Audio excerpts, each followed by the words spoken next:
Assalamualaikum warahmatullahi wabarakatuh. Perkenalkan, nama saya Muhammad Falah dari kelas MB 4504 dengan NIM 14012132207. Di sini saya akan menjelaskan tentang tauhid, makrifah, dan takdir. Pertama, dari tauhid adalah makna tauhid. Menurut bahasa, tauhid adalah bahasa Arab yang berarti mengesahkan atau menganggap sesuatu itu esa atau tunggal. Dalam ajaran Islam sendiri, yang dimaksud dengan tauhid adalah keyakinan akan keesaan Allah Subhanahu wa taala sebagai Tuhan yang telah menciptakan, memelihara, dan menentukan segala sesuatu yang ada di alam ini. Selanjutnya ada jenis-jenis tauhid. Pertama ada tauhid rububiyah. Tauhid rububiyah sendiri adalah pandangan bahwa Allah lah satu-satunya pencipta, pemelihara, pengatur, dan pemberi rezeki semua makhluk. Yang kedua ada tauhid mulkiyah. Tauhid mulkiyah adalah tauhid yang Allah Subhanahu wa taala sebagai Al-Malik, yakni sebagai penguasa yang mutlak dengan kekuasaan penuh. Yang ketiga ada tauhid uluhiyah.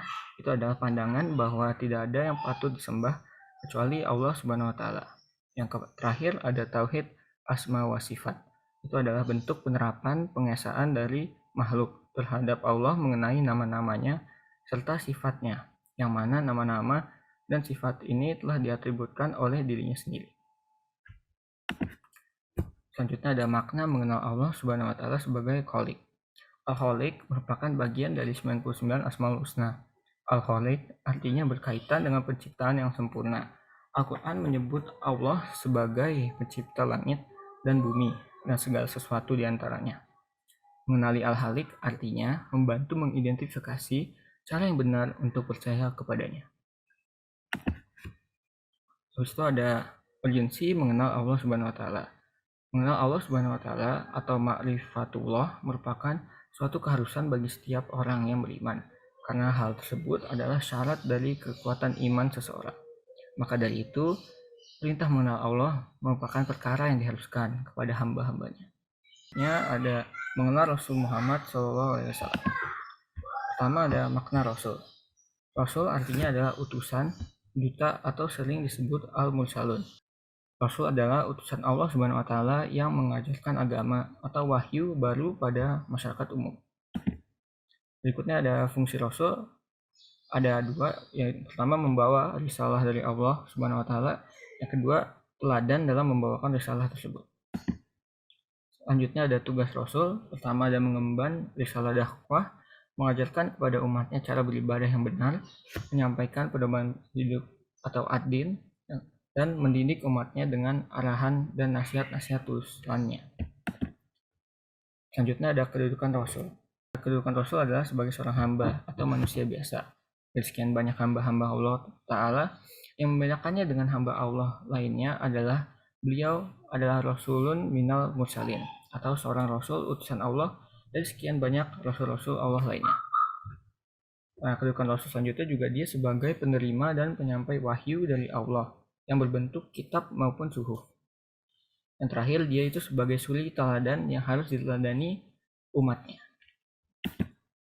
Selanjutnya ada sifat-sifat yang dimiliki Rasul. Pertama ada sidik yang artinya jujur atau benar. Kedua ada amanah, artinya dapat dipercaya.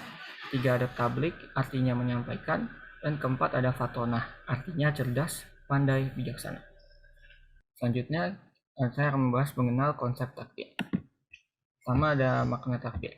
Kata takdir terambil dari kata qadara, berasal dari akar kata qadar yang antara lain berarti mengukur, memberi kadar atau ukuran, sehingga jika kita berkata Allah telah menakdirkan demikian, maka itu berarti Allah telah memberi kadar, ukuran, batas tertentu dalam diri, sifat atau kemampuan maksimal makhluknya.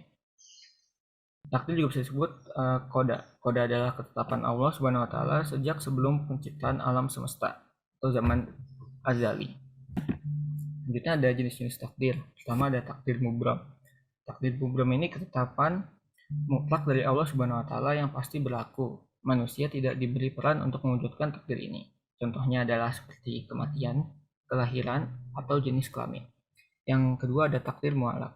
Ketentuan ini masih bisa diubah melalui usaha, kerja keras, dan doa. Contohnya bisa berupa seperti seorang mahasiswa mendapat nilai bagus karena dia belajar dengan tekun atau dengan rajin. Selanjutnya ada hikmah memahami takdir. Pertama, ada banyak bersyukur dan bersabar. Kedua, menjauhkan diri dari sifat sombong dan putus asa.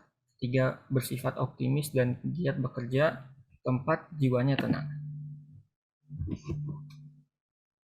Sekian dari saya, bila ada salah kata mohon dimaafkan. Berikut ada quotes untuk menutup kita. Maka janganlah putus asa, jangan pula putus asa karena kamu lebih unggul jika kamu beriman. Surat Al-Imran surat 3 ayat 139.